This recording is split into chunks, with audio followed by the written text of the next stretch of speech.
Shalom, selamat pagi, salam sejahtera bagi kita semua. Selamat menikmati hari yang baru dengan penuh sukacita pastinya.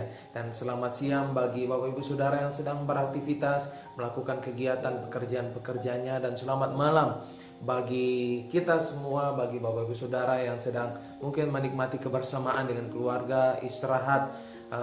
Hari ini saya akan berbagi sedikit kebenaran firman Tuhan, seri mengingatkan, menguatkan, mungkin membangun kembali iman Bapak Ibu Saudara.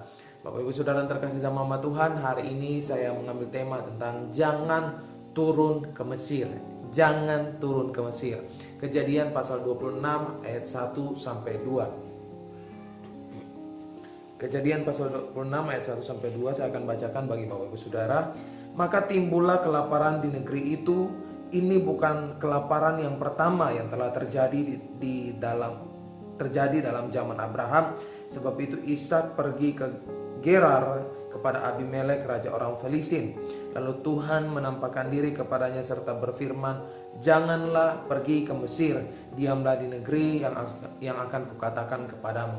Bapak Ibu Saudara yang terkasih dalam nama Tuhan, orang percaya boleh panik karena mendengar dan menyaksikan goncangan-goncangan di sekeliling kita, goncangan-goncangan yang terjadi di dalam kehidupan kita. Bapak Ibu Saudara terkasih dalam nama Tuhan, tetapi firman Allah katakan minyak dan anggur jangan dirusakkan.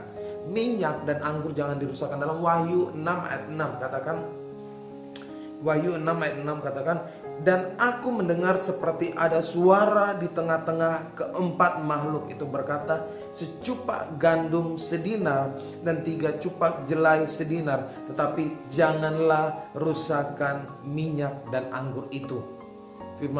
Firman Tuhan katakan, janganlah rusakkan minyak dan anggur itu.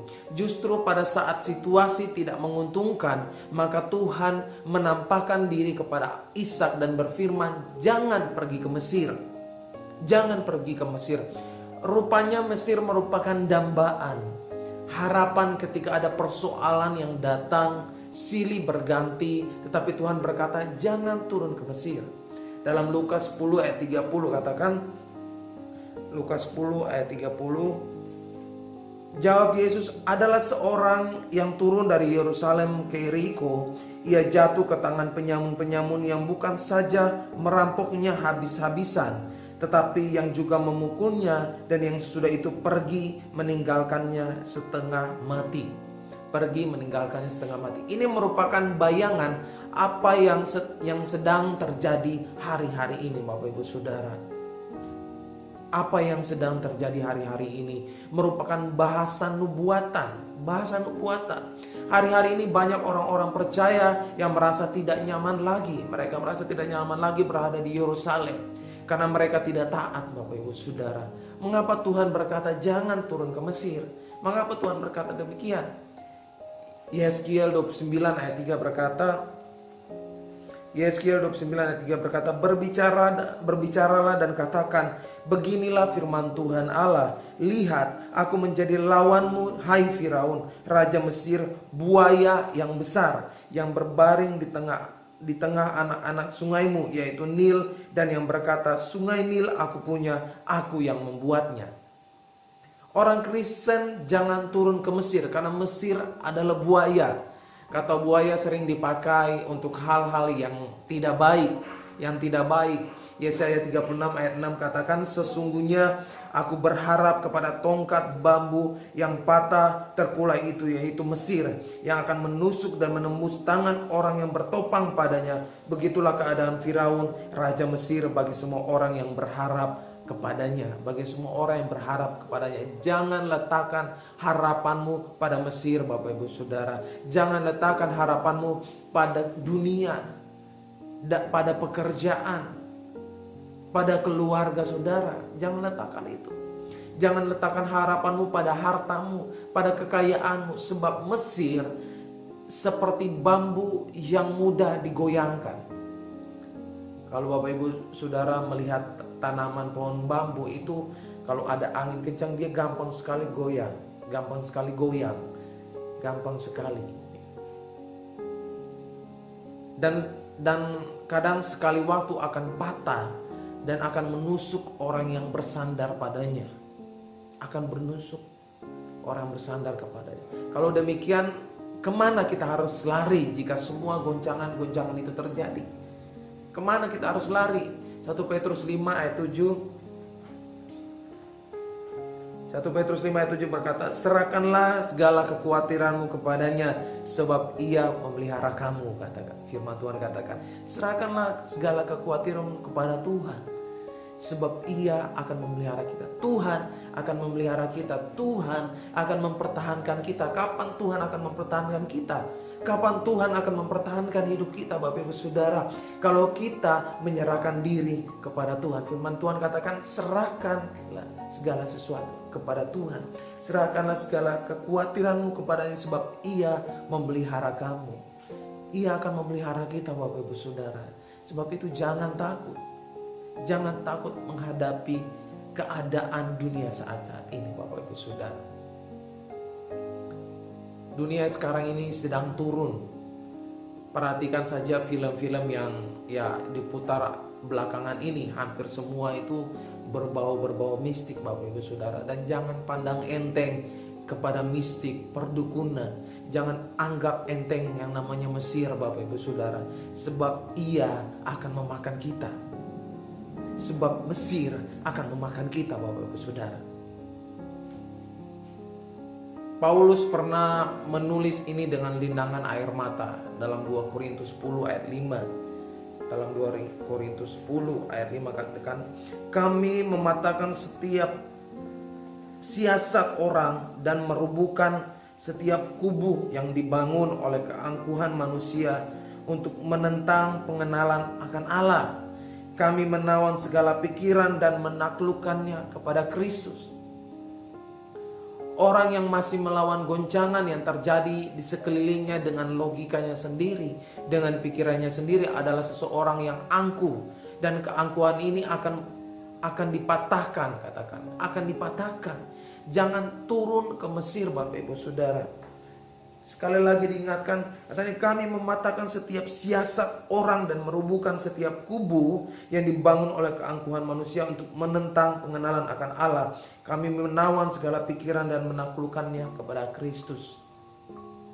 Apa yang terjadi jika seseorang tidak mau taat kepada firman Tuhan?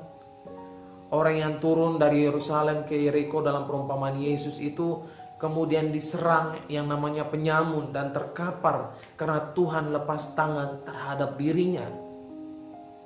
Tuhan lepas tangan terhadap dirinya. Yeremia 25 ayat 7. Yeremia pasal 25 ayat 7 berkata, tetapi kamu tidak mendengarkan aku. Demikianlah firman Tuhan, sehingga kamu menimbulkan sakit hatiku. Menimbulkan sakit hatiku dengan buatan tanganmu untuk kemalanganmu sendiri, Bapak Ibu Saudara.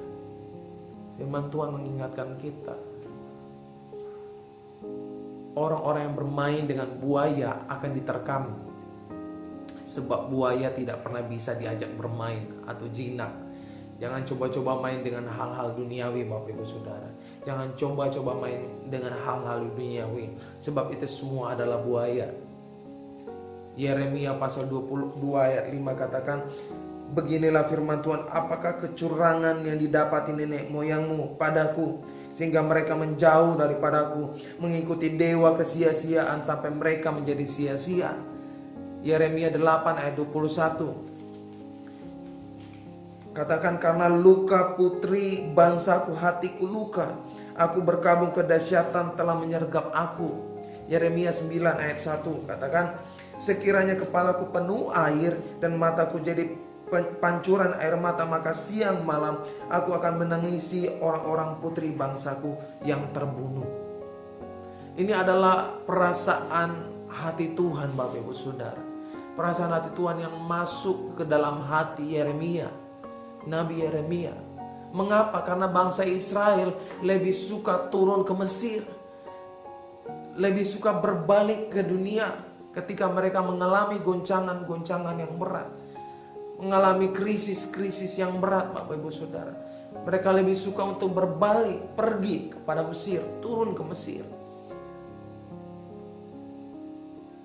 Saya mau ingatkan kepada kita semua bahwa lebih baik kita hiburkan hati Tuhan dengan berkata, Tuhan, saya tidak akan mau turun ke Mesir. Tuhan, saya tidak akan mau turun ke Mesir. Pada masa-masa kesesakan ini seperti ini banyak orang Kristen akan mengalami degradasi iman, Bapak Ibu Saudara. Degradasi iman, mereka akan mengalami degradasi iman, mata rohani akan kabur sehingga keselamatan yang ada di depan mata akhirnya tidak kelihatan. Akhirnya mereka tidak dapat melihat, yang tampak hanyalah masalah atau pergumulan hidup dan ingin kembali ke sana. Ingin kembali ke sana. Milikilah mata iman itu, Bapak Ibu Saudara, seperti Musa yang tetap percaya walau belum melihat. Musa yang tetap percaya walaupun belum melihat, Bapak Ibu Saudara. Firman Tuhan katakan dalam Keluaran 14 ayat 13, janganlah takut, berdirilah tetap dan lihatlah keselamatan dari Tuhan yang akan diberikannya hari ini kepadamu. Yang akan diberikan hari ini kepada kita, Bapak Ibu Saudara. Oleh karena itu, jangan turun ke Mesir. Jangan kembali kepada dunia yang lama. Jangan kembali lagi, Bapak Ibu Saudara. Mari kita berdoa. Kami bersyukur kepadamu Tuhan. Pada hari ini kami telah mendengarkan kebenaran firman-Mu. Dan biarlah kami tetap berpegang teguh pada kebenaran firman-Mu Tuhan. Engkau mengingatkan kami, biarlah Engkau terus mengingatkan kami, menuntun kami, membawa kami dalam jalan-Mu Tuhan. Agar kami tidak turun ke Mesir, tidak turun ke dunia mencari pertolongan dunia. Biarlah Engkau menguatkan kami dalam perjuangan iman kami, sehingga kelak ketika Engkau datang kembali, kami dapat berkumpul bersama-sama dengan-Mu Tuhan. Terima kasih Bapa, kami bersyukur kepadamu hanya di dalam nama Yesus. Haleluya. Amin. Tuhan Yesus memberkati Bapak Ibu Saudara dimanapun Bapak Ibu Saudara berada. Dan terus percayakan, serahkan hidupmu pada Tuhan. Stay safe. God bless you.